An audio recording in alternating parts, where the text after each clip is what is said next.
Assalamualaikum warahmatullahi wabarakatuh. Kembali lagi bersama saya Fitria Nur Habibah. Nah, pada video kali ini saya akan sedikit membahas mengenai Indonesia 2024. Sebelum saya membahas mengenai Indonesia 2024, saya akan sedikit menjelaskan mengenai filsafat Pancasila serta masa kepemimpinan presiden dari awal sampai sekarang. Simak videonya ya. Nah, apa sih filsafat Pancasila itu? Filsafat Pancasila sendiri adalah sebuah konsep pemikiran filosofis yang berfokus pada nilai-nilai dasar yang menjadi landasan dan panduan dalam kehidupan berbangsa dan bernegara di Indonesia. Filsafat Pancasila menggabungkan aspek-aspek filosofis dengan nilai-nilai kearifan lokal dan prinsip-prinsip demokrasi yang diakui secara universal. Istilah Pancasila berasal dari bahasa Sanskerta yang berarti 5 prinsip atau 5 asas. Sementara itu, pada hakikatnya Pancasila memiliki sistem nilai yang didapat dari pengertian nilai-nilai dasar luhur kebudayaan bangsa Indonesia. Dari unsur-unsur kebudayaan tersebut berakar dan mengalir sehingga membuat secara keseluruhan menjadi terpadu menjadi kebudayaan bangsa Indonesia.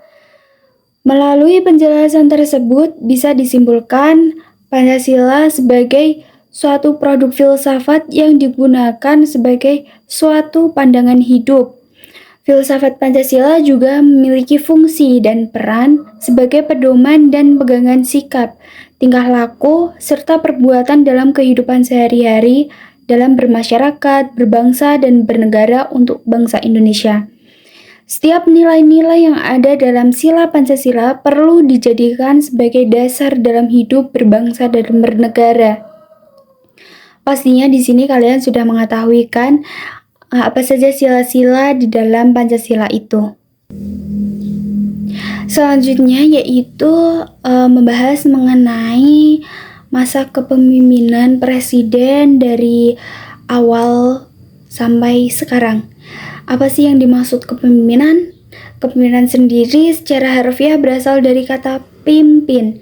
Kata pimpin mengandung pengertian mengarahkan, membina atau mengatur, menuntut dan juga menunjukkan ataupun mengaruhi. Kepemimpinan merupakan salah satu faktor yang sangat penting dalam negara karena sebagian besar keberhasilan dan kegagalan itu tergantung pada kepemimpinan tersebut.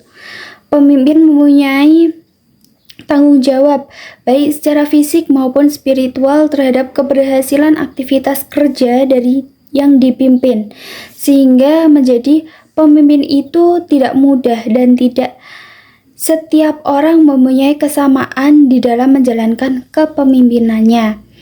Nah, di Indonesia ini kan ada 7 presiden yang pernah memimpin.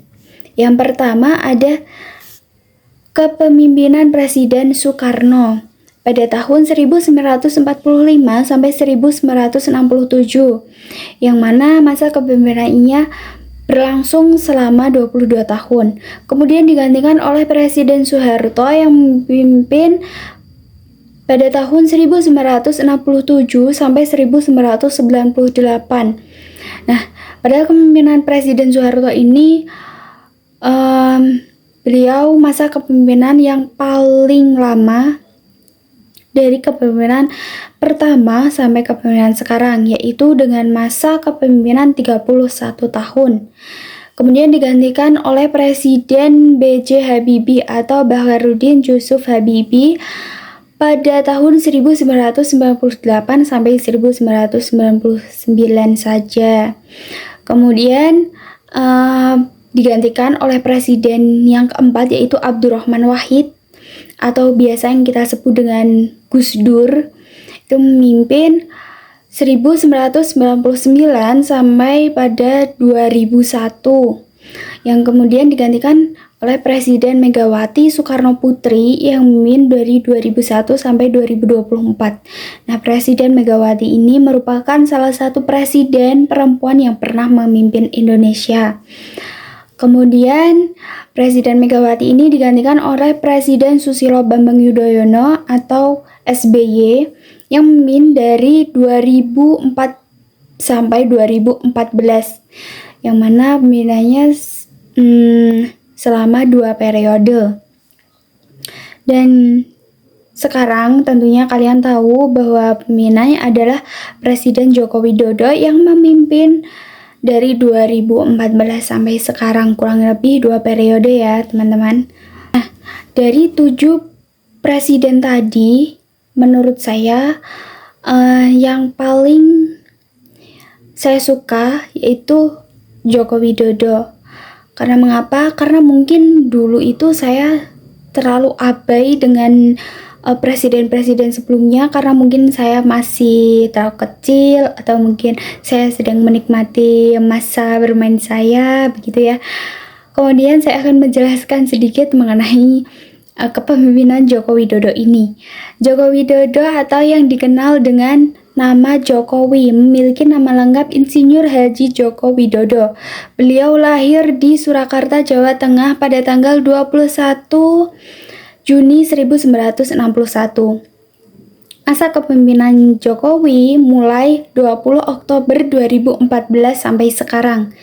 Gaya kepemimpinan Presiden Jokowi yaitu ada 3 gaya kepemimpinan, yaitu yang pertama adalah partisipatif, yaitu selalu ikut atau terlibat dengan anggota saat akan mengambil keputusan atau kegiatan seperti tindakan belusukan yang sering dilakukannya. Kedua yaitu karismatik, yang dimana Jokowi dapat menyelesaikan masalah yang dapat menarik perhatian orang lain. Kemudian yang ketiga yaitu transnasional, yaitu mengukur hubungan anggota dengan pemimpin sejauh apa. Dalam masa pemerintahan Presiden Jokowi telah mampu mulai meratakan pembangunan yang ada di Indonesia, yang dimana infrastruktur dibangun tidak hanya fokus di Pulau Jawa tetapi di luar Jawa juga seperti Papua dan lain sebagainya. Presiden Jokowi juga memiliki citra seorang pemimpin yang dekat dengan masyarakatnya, serta Presiden Jokowi juga memberlakukan program sosial seperti KIP dan BPJS yang tentunya itu sangat membantu masyarakat, terutama saya. Dengan demikian, identifikasi atau analisis gaya kepemimpinan Presiden Indonesia yang memiliki gaya dalam memimpin yang berbeda dan juga hasil kerja yang berbeda. Bagaimanapun, gaya kepemimpinan presiden yang pernah memimpin Indonesia tentu sangat membawa pengaruh pada negara dan masyarakat Indonesia. Di balik kelemahan saat masa kepemimpinan Presiden Indonesia, ada kelebihan dan keberhasilan yang diraih, tentunya merupakan hasil kerja keras pemimpin negara. Kemudian, apa sih yang kalian harapkan dari Indonesia menuju 2024 nanti? Menurut saya, dari banyaknya tujuan yang akan dicapai baik dalam bidang ekonomi maupun dalam bidang pendidikan, tentunya saya pribadi mengharapkan Indonesia yang semakin maju melalui keadilan untuk rakyat kecil maupun besar, semua disamaratakan. Karena mengapa? Seperti yang kita lihat bahwa bangsa Indonesia ini masih kurang dalam hal keadilan. Kemudian saya juga mengharapkan pemimpin lebih mengayomi dan memperhatikan rakyatnya. Dan untuk pemimpin selanjutnya, siapapun yang akan terpilih nantinya dapat menjalankan amanahnya dengan baik untuk rakyat, tentunya bangsa Indonesia.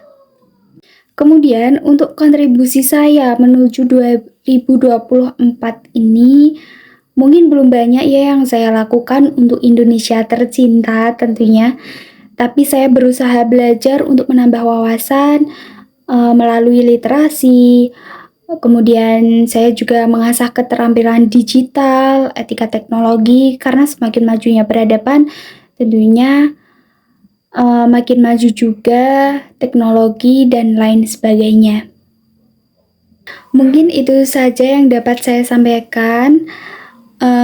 Saya mohon maaf apabila ada tutur kata yang salah, mungkin nanti bisa diperbaiki untuk kedepannya. Dan saya menunggu komen kalian. Indonesia 2024 apa yang kalian harapkan? Terima kasih. Wassalamualaikum warahmatullahi wabarakatuh.